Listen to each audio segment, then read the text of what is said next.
કેનેડાના ટોરેન્ટોમાં Pearson international airport પર landing દરમિયાન ડેલ્ટા એરલાઇન્સનું વિમાન થયું ક્રેશ. 18 લોકો ઘાયલ, 2ની હાલત ગંભીર. ટોરેન્ટોમાં ભારે બરફનું તોફાન અને ભારે પવન જવાબદાર હોવાની અટકળો. યુકેના પૂર્વ પ્રધાનમંત્રી ઋષિ સુનક અને તેમના પરિવારે નવી દિલ્હી ખાતે પ્રધાનમંત્રી નરેન્દ્ર મોદી સાથે કરી મુલાકાત. પ્રધાનમંત્રી નરેન્દ્ર મોદીએ મુલાકાતની તસવીરો સોશિયલ પ્લેટફોર્મ એક્સ પર કરી પોસ્ટ.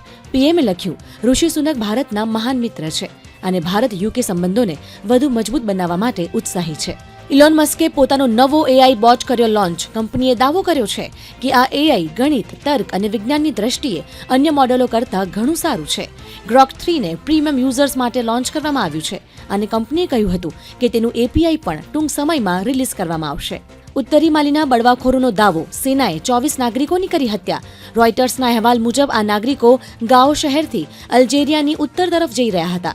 લશ્કરી જુન્ટાના નેતૃત્વ હેઠળ માલી એક દાયકાથી વધુ સમયથી ઇસ્લામિક સ્ટેટ અને અલ-કાયદા સાથે જોડાયેલા જેહાદી જૂથો સામે લડી રહ્યું છે.